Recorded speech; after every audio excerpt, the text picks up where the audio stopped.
Hello అండి, నమస్తే. ఇప్పుడు మాట్లాడేటువంటి టాపిక్ ఏంటంటే అప్కమింగ్ G7 సమ్మిట్ ఏదైతే ఉందో అది కెనడాలో జరగబోతుంది జూన్ 15 నుంచి 17 వరకు. దానికి సంబంధించినటువంటి యాజ్ ఆఫ్ నో అఫీషియల్గా కెనడియన్ గవర్నమెంట్ నుంచి అఫీషియల్గా గవర్నమెంట్ ఆఫ్ ఇండియాకి ప్రైమ్ మినిస్టర్ ఆఫ్ ఇండియాని G7 సమ్మిట్కి అటెండ్ అవ్వమనేసి ఇన్విటేషన్ అయితే ఇవ్వలేదు.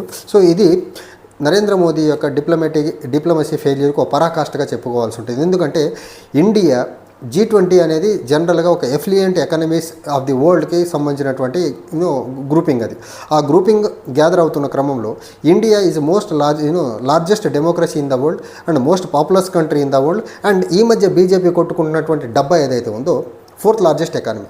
మరి ప్రపంచంలో 4th largest economy, largest democracy as well as most populous country. ఇన్ని సిగ్నిఫికెన్స్ ఉన్నటువంటి India above all Narendra Modi has emerged as a global leader అని చెప్పేటువంటి ఈ బీజేపీ వాళ్ళు అండ్ ఇండియా బికెమ్ ఏ విశ్వగురు ఆర్ అనుకున్నా, లేకపోతే నరేంద్ర మోదీని విశ్వగురు అని చెప్పేటువంటి ఈ బీజేపీ వాళ్ళు ఇప్పుడు G7కి సంబంధించినటువంటి ఇన్విటేషన్ ఏదైతే ఇండియాకి అందలేదో దాన్ని కప్పిపుచ్చుకునే ప్రయత్నంలో భాగంగా prime minister hectic schedule domestically ఇండియాలో ఉండటం వల్ల వెళ్ళేదానికి ఆస్కారం లేకపోవచ్చు. అందుకని నరేంద్ర మోదీ గారు ఈసారి G7 సమ్మిట్కి వెళ్ళట్లేదని చెప్తున్నారు. కానీ అసలు కెనడియన్ ప్రభుత్వం గవర్నమెంట్ ఆఫ్ ఇండియాకి ప్రైమ్ మినిస్టర్ నరేంద్ర మోదీ గారిని G7 సమ్మిట్కి అటెండ్ అవ్వమని ఇన్విటేషన్ పంపలేదు ఇప్పటివరకు. సో ఇది really to be honest it is very complete failure of Narendra Modi government యొక్క డిప్లొమసీ. ఈ మాట ఎందుకు చెప్తున్నానంటే నరేంద్ర మోదీ గారి డిప్లొమాటిక్ ఫెయిల్యూర్ వల్లే ఈరోజు ఇండియాలో పెహల్గాం టెర్రర్ అటాక్ జరిగిన తర్వాత ఒక్క దేశం కూడా బాసటగా ఇండియాకి సపోర్ట్ చేస్తూ పాకిస్తాన్ని ఖండించే పని చేయాలి. ఇండియాలో జరిగినటువంటి టెర్రర్ దాడిని ఖండించేగానే పాకిస్తాన్ని ఎక్స్పోజ్ చేస్తానికి ఒక్క దేశం కూడా ముందుకు రాలా.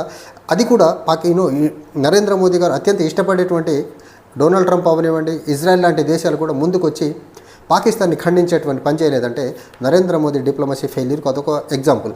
సో ఆ ఎగ్జాంపుల్కి కంటిన్యూషన్లో భాగంగా ఈరోజు G7కి సంబంధించి నరేంద్ర మోదీ గారు ప్రధానమంత్రి అయిన దగ్గర నుంచి 2014 నుంచి కంటిన్యూస్లీ ఇన్విటేషన్ వస్తూ ఉండేది.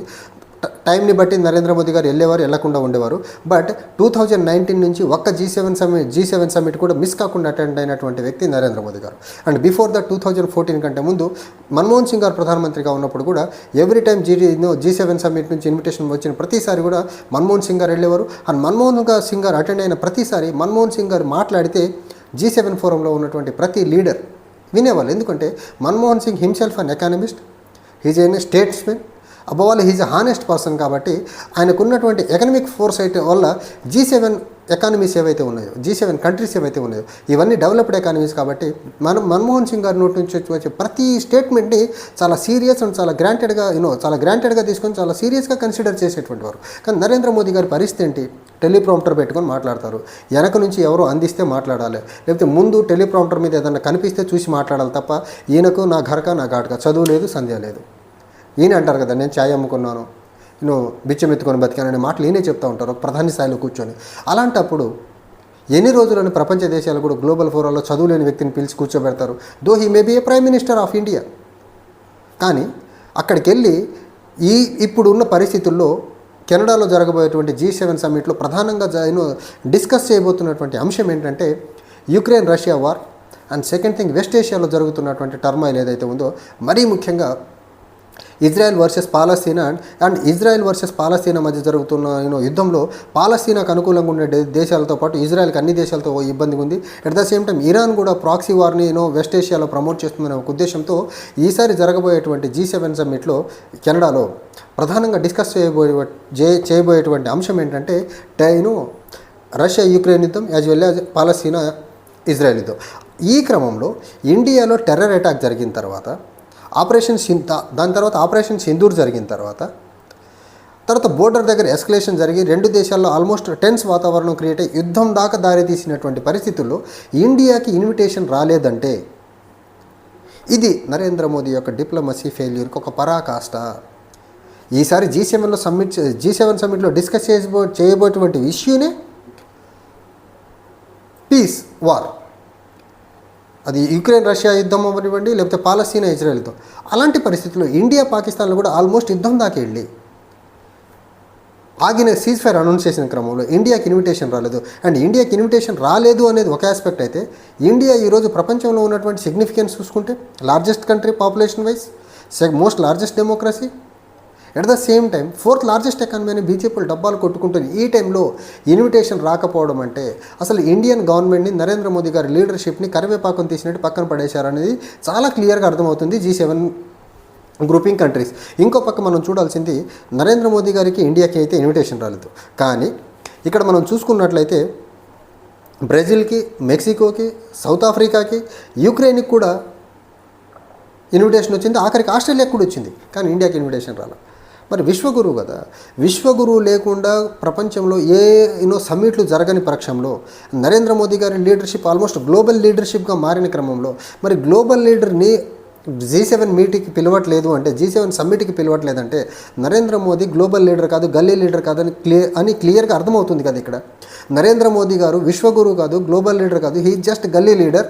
ఇతనికి రెండు దేశాల మధ్య, ఇండియా పాకిస్తాన్ మధ్య అరేంజ్ అయినటువంటి టెన్స్ వాతావరణాన్ని కూడా సాల్వ్ చేయలేనటువంటి వ్యక్తి, అమెరికన్ ప్రెసిడెంట్ డొనాల్డ్ ట్రంప్ చెప్పడం వల్ల సీజ్ ఫైర్కి ఒప్పుకున్నాడు అనేటువంటి వ్యక్తిని కెనడా ప్రభుత్వానికి తెలియడం వల్లనే నరేంద్ర మోదీ గారికి ఇన్విటేషన్ ఇవ్వలేదు. నంబర్ 1. నంబర్ 2, కెనడాలో ఉన్నటువంటి డొమెస్టిక్ పొలిటికల్ కంపల్షన్స్ కూడా దీనికో కారణం, నరేంద్ర మోదీ గారికి ఇన్విటేషన్ ఇవ్వకపోయేదానికి. కెనడాలో ఎవరు కాదనుకున్నా సిక్ కమ్యూనిటీ యొక్క పొలిటికల్ ప్రామినెన్స్ చాలా ఎక్కువ ఉంటుంది అక్కడ. అట్ ద సేమ్ టైం ఖలిస్తానీకి సంబంధించి ప్రో ఖలిస్తానీ యాక్టివిస్టులు ఎక్కువ మంది అక్కడ ఉంటారు. ఈ క్రమంలో Khalistani activist and Khalistani pro Khalistani leader ఎవరైతే ఉన్నారో హర్దీప్ సింగ్ నిజ్జర్, అతన్ని అతని మర్డర్ వెనకాల ఇండియా హస్తం ఉందనేసి 2023లో అతను మర్డర్ అయిన తర్వాత అప్పటి కెనడియన్ ప్రధానిగా ఉన్నటువంటి వ్యక్తి దీన్ని చాలా బలంగా విశ్వసించి ఇండియాతో ఆల్మోస్ట్ అన్ని అంశాల్లో కూడా డిప్లొమాటికల్లీ చాలా సీరియస్గా వెళ్ళి మోస్ట్ ఆఫ్ ద అంశాల్లో ఇండియాతో డిఫర్ అయ్యే ప్రయత్నం చేసి ఇండియాని మోస్ట్ ఆఫ్ ద అకేషన్స్లో ఎక్స్పోజ్ చేసేటువంటి ప్రయత్నం చేశారు. దాని కంటిన్యూషన్ని ఆ ప్రయత్నంలో ఏదైతే ఆ హర్దీప్ సింగ్ నిజ్జర్ మర్డర్ తర్వాత జరిగినటువంటి పాలసీ డిస్కంటిన్యూటీ ఏదైతే ఉందో ఆ డిస్కంటిన్యూటీలో భాగంగానే ఇప్పుడు Indian prime minister Narendra Modi గారిని G7 సమ్మిట్కి పిలవలేదానికి వన్ మోర్ ఎగ్జాంపుల్. ఒక పక్క నరేంద్ర మోదీ గారి లీడర్షిప్ మీద ప్రపంచంలో ఏ దేశానికి కూడా ఇప్పుడు నమ్మకం లేకుండా పోయింది. రీజన్ ఈజ్ దట్ ఇండియా పాకిస్తాన్ల మధ్య ఆపరేషన్ సింధూర్ తర్వాత జరుగుతున్నటువంటి టెన్షన్స్లో డొనాల్డ్ ట్రంప్ ఇప్పటికీ టైం అండ్ అగైన్ నా వల్లే ఇక్కడ సీజ్ ఫైర్ అనౌన్స్ అయిందని చెప్పేటువంటి ప్రక్రియ ఏదైతే ఉందో ఆ ప్రక్రియ వల్ల నరేంద్ర మోదీ మరీ ముఖ్యంగా భారతదేశం యొక్క డిప్లొమాటిక్ స్టాండర్డ్స్ని అధోపాతాళానికి తీసుకెళ్లారనేది ప్రపంచంలో ఉన్నటువంటి మెజారిటీ దేశాలు నమ్ముతున్నాయి. ఒకటి. రెండో పక్క ఏ ప్రభుత్వం కెనడాలో ఉన్నా అక్కడ సిక్ కమ్యూనిటీని ఇగ్నోర్ చేసే పరిస్థితి లేదు కాబట్టి, సిక్ కమ్యూనిటీ మరీ ముఖ్యంగా ప్రో ఖలిస్తానీ వాళ్ళు ఎక్కువ మంది ఉన్నారు కాబట్టి నరేంద్ర మోదీ గారికి సంబంధించినటువంటి ప్రభుత్వం ఏదైతే ఉందో హర్దీప్ సింగ్ నిజ్జర్ మర్డర్ వెనకాల ఉందని వాళ్ళు నమ్ముతున్నారు కాబట్టి నరేంద్ర మోదీ గారికి ఇన్విటేషన్ ఇవ్వద్దని వాళ్ళు కొంచెం ప్రెజర్ పెట్టేదానికి ఆస్కారం ఉంటుంది అనేది second factor. But first factor మాత్రం నరేంద్ర మోదీ గారు ఇండియా పాకిస్తాన్కి సంబంధించినటువంటి అంశం ఏదైతే ఉందో ఆ అంశంలో అమెరికా చెప్పినట్టు మాటింటం వల్ల ఈయన సొంత దేశానికి సంబంధించినటువంటి ఇష్యూనే డిప్లొమాటికల్లీ అమెరికా మీద డిపెండ్ అయ్యారు కాబట్టి ఈయన ఇలాంటి పెద్ద గ్రూపింగ్కి పిలిచి ఈయన చెప్పేటువంటి టెలిప్రాంప్టర్లో చూసి మాట్లాడే మాటలు వినాల్సిన అవసరం లేదని కెనడా భావించి ఉండొచ్చు. అందుకని బ్రెజిల్ని పిలిచారు, మెక్సికోని పిలిచారు, సౌత్ ఆఫ్రికాని పిలిచారు, ఆఖరికి ఆస్ట్రేలియాని కూడా పిలిచారు, కానీ ఇండియాని పిలవలేదంటే నరేంద్ర మోదీ గారికి G7 కంట్రీస్ మరీ ముఖ్యంగా కెనడా ఏ పార్టీ ఇంపార్టెన్స్ ఇస్తుందో చూడండి. ఇక్కడ ఇప్పటికన్నా ఆలోచించండి. నరేంద్ర మోదీ అనే వ్యక్తి గ్లోబల్ లీడర్ ఎప్పటికీ కాలేరు, ఆయన గల్లీ లీడరే. దురదృష్టవశాత్తు ఆయన భారతదేశానికి ప్రధానమంత్రి కూర్చున్నారు అంతే. ఆయనకు ఉండేటువంటి లీడర్షిప్ క్వాలిటీస్ జీరో. అవసరమైతే ఏడుస్తాడు ఆయన. చాయ్వాలా అంటారు, చౌకీదార్ అంటాడు.